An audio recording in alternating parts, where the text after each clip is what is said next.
আজকের রেসিপিটা খুবই সহজ খুবই সহজ খুবই সহজ। আমার মনে হয় এই রেসিপিটা এমন কেউ নাই যে পারবে না, আর সবচাইতে বেশি মজাও। তো এই রেসিপিটা হচ্ছে, আচ্ছা ওয়েট একটু দেখে নেন তারপর বলি। আমি এখানে প্রথমে 3টা ডিম ভেঙে নিলাম, তার সাথে চিনি দিয়ে দিছি।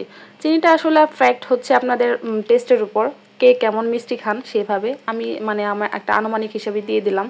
তো এখানে আমি এটাকে অনবরত লাড়তেছি, কারণ এই চিনিটা যে পর্যন্ত না গলবে ওই পর্যন্ত হবেই না।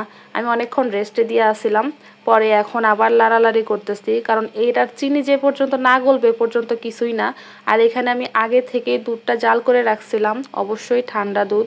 আর গরম দুধ দিলে ডিমের ভিতরে জানেনই তো কী হতে পারে। তো এখানে আমি আরও লাড়তেছি, মানে ফেনা ফেনা হয়ে গেছে, হ্যাঁ, এই জন্য মিক্সড করতেছি। তো এটাকে যত লাড়া হবে তত ভালো হবে, এটাকে যত মিক্সড করা হবে, মানে চিনিটা গললেই সব থেকে ভালো হয়। আর আমি এখানে ক্যারামেল তৈরি করার জন্য চিনি নিয়ে নিছি। আমি যে পাত্রে বানাবো পুডিংটা ওই পাত্রেই আমি ক্যারামেল তৈরি করতেছি। ও হ্যাঁ, আরেকটা কথা বলতে ভুলে গেছি, আপনাদেরকে তো বলাই হয় না আমি কি বানাইতেছি। এখন তো অবশ্যই সবাই বুঝতে পারতেছেন আমি কি বানাইতেছি। হ্যাঁ, আমি পুডিং বানাইতেছি। তো পুডিং বানানোর জন্য আমি যে পাত্রে মূলত পুডিংটা বসাবো ওই পাত্রেই আমি হচ্ছে এই ক্যারামেলটা তৈরি করলাম।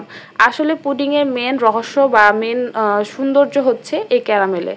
তো আমি এটাকে হেলায়া ধুলায়া ঘুরায়া পেঁচায়া এটার মানে ক্যারামেলটা সেট করতেছি। আর ক্যারামেলটা সুন্দরভাবে সেট না হইলে পরবর্তীতে দেখতে অসুন্দর হয়। তো যাই হোক, আমি যতটুকু পারতেছি আমি চেষ্টা করতেছি আর কি। তো এখানে আমি বসায় নিলাম। তো এই যে আমি ওই দুধটা এটার ভিতরে ঢেলে দিলাম। এখন এটা জাল দেওয়ার পালা। তো এখানে আমি যে রাইস কুকারে একটা পাত্র নিয়ে এখানে পানি দিয়ে নিছি আনুমানিক হিসেবে। আমার মনে হয়েছে যে না, এইটুক পানি দিয়েই হবে। তো এই যে একটা স্ট্যান্ড বসায় দিছি, এই স্ট্যান্ডটা না হলে তো হয় না। তো স্ট্যান্ডটা বসায় স্ট্যান্ডের উপরে আমি ওই পাত্রটা বসাবো আর কি। তো ঘড়ি ধরা আপনার হচ্ছে 40 থেকে 45 মিনিট লাগে, বা তার বেশি হলেও সমস্যা নাই, 5-10 মিনিট। হ্যাঁ, আমি এখানে ওরকমই একটা সময় নিয়ে বসায় দিব ইনশাল্লাহ। তো এই যে ফুটাটা দেখতেছেন, এই ফুটাটা আবার বন্ধ করার জন্য আমি টিস্যু নিয়ে মানে গোল করে এটার ভিতরে ঢুকাইয়া দিলাম। তার কারণ হচ্ছে নিচের ভাবটা যেন না আসে।